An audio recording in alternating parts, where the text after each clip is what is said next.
Good morning and welcome to my economics class. आज हम मांग के नियम के बारे में चर्चा करेंगे। अन्य बातों के समान रहने पर यदि वस्तु की कीमत में वृद्धि होती है तो मांग में कमी होने की एवं वस्तु की कीमत में कमी होने पर मांग में वृद्धि होने की प्रवृत्ति को अर्थशास्त्र में मांग का नियम कहा जाता है।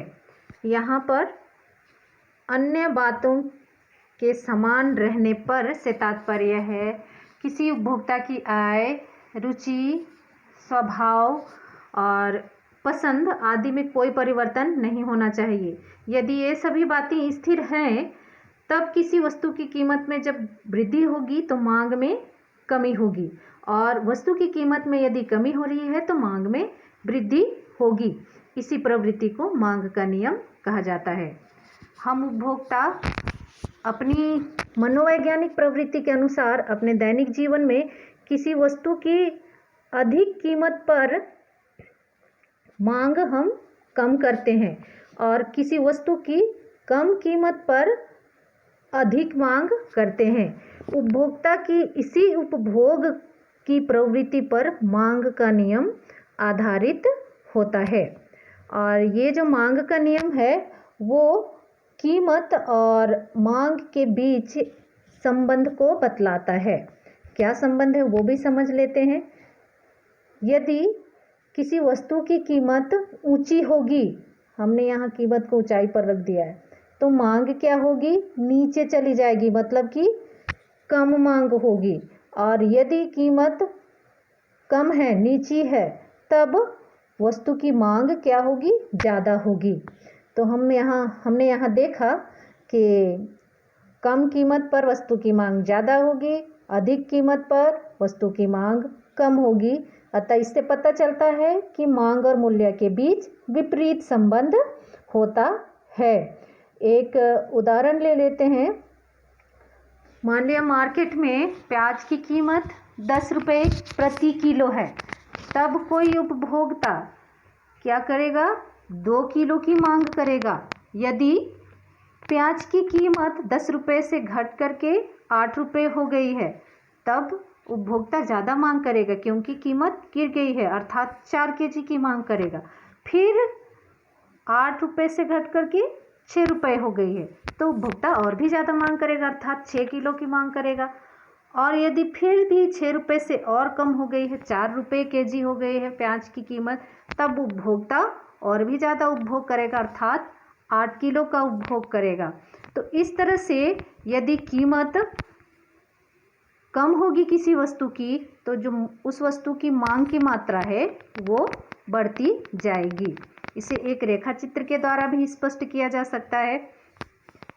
यहाँ पर इस रेखा चित्र में देखिए, OX पर मांग की मात्रा को दिखाया गया है और OY पर किसी वस्तु की कीमत को दिखाया गया है।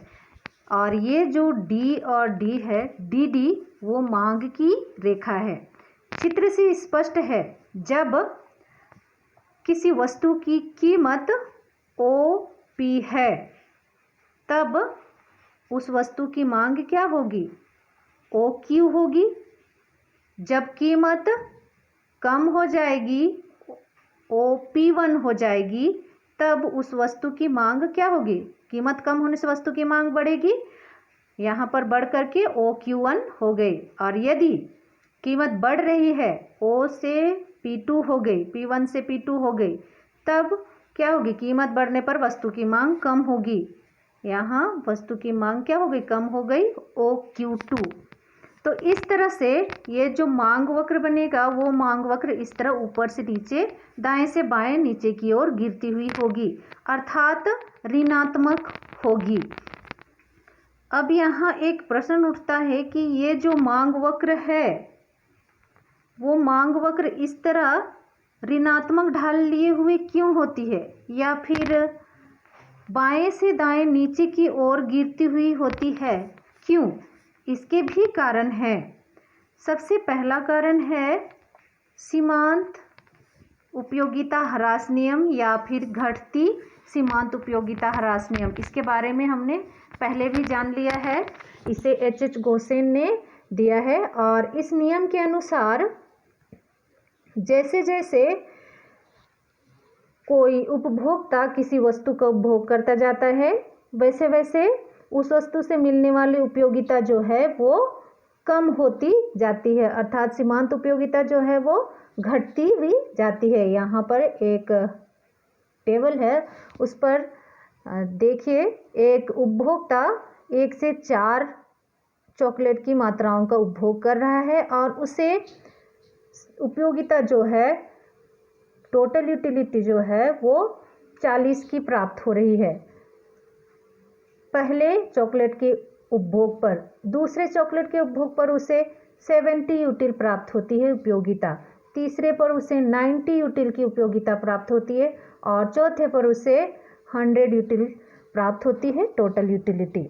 अब सीमांत उपयोगिता कैसे निकाला जाएगा? सीमांत उपयोगिता निकालने के लिए यहाँ पर फॉर्मूला इस तरह दिया हुआ है, MUN is equal TUN minus 1।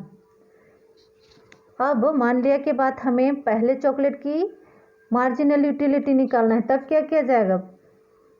पहले वाले को TUN मान लिया जाता है, फिर उससे पहले वाली जो यूटिलिटी होगी उसको TUN माइनस 1 माना जाता है। उसी तरह दूसरी जो चॉकलेट की मार्जिनल यूटिलिटी होगी वो क्या होगी? ये जो दूसरा है 70 यूटिल, उसको TUN माना जाएगा और ये जो उससे पहले वाली यूटिलिटी है उसको TUN माइनस 1 माना जाता है।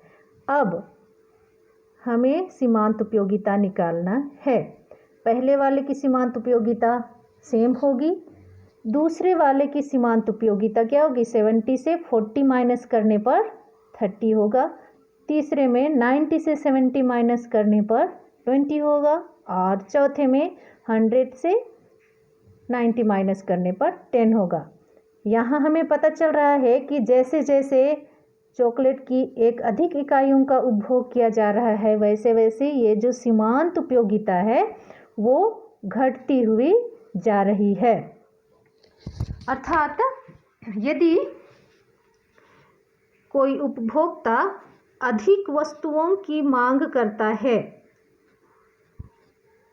अधिक वस्तुओं की मांग करेगा तो उसको क्या होगा? कम उपयोगिता प्राप्त होगी और कोई भी उपभोक्ता कम उपयोगिता वाली वस्तुओं के लिए ज़्यादा कीमत नहीं देना चाहेगा।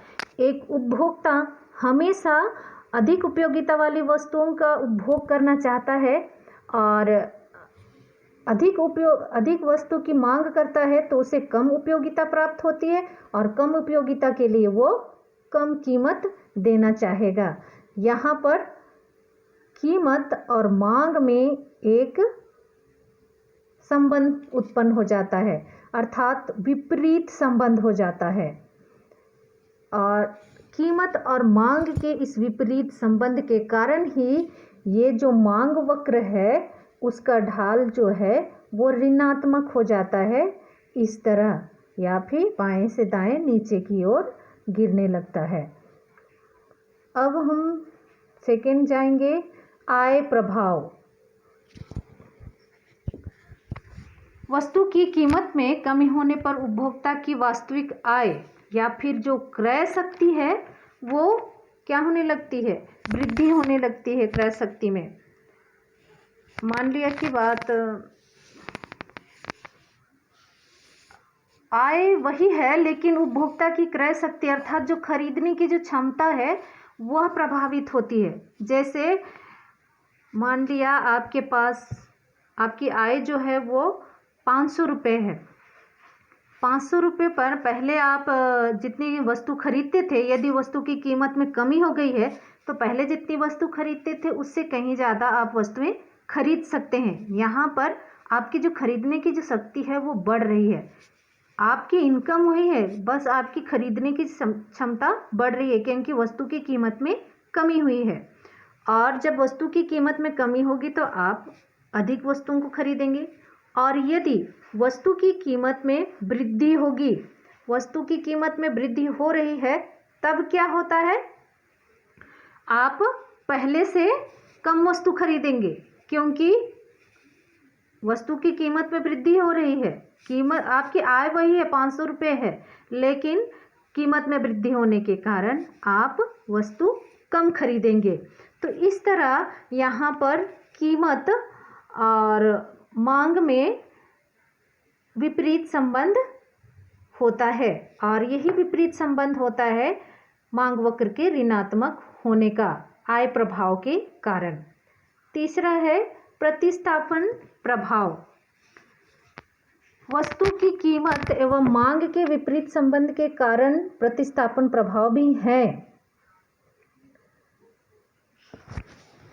जैसे कोई प्रतिस्थापित वस्तु ले लेते हैं, चीनी और गुड़।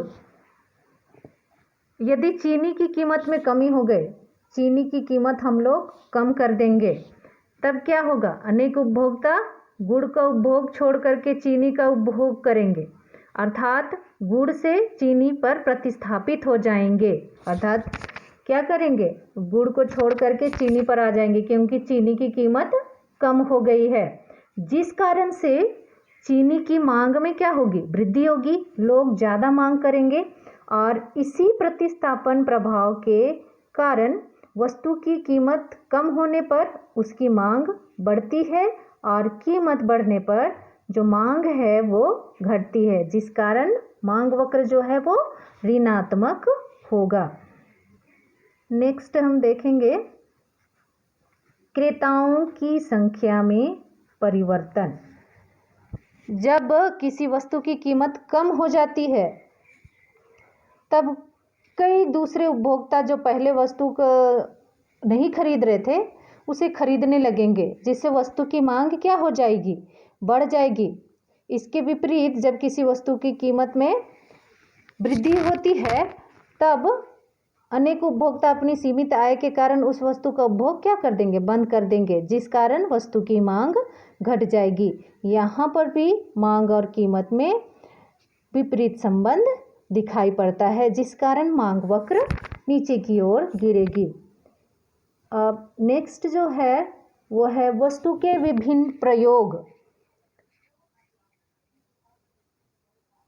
कुछ वस्तुएं ऐसी होती है जिनका प्रयोग, विभिन्न प्रयोग संभव होता है, जैसे दूध, बिजली, कोयले, इन सभी का प्रयोग अनेकों कार्यों में किया जाता है। दूध का प्रयोग भी हम लोग अनेक कार्यों में करते हैं, मिठाई बनाते हैं, पीने के काम में किया जाता है, चाय बनाने के काम में किया जाता है। बिजली का प्रयोग भी हम बहुत तरह से करते हैं।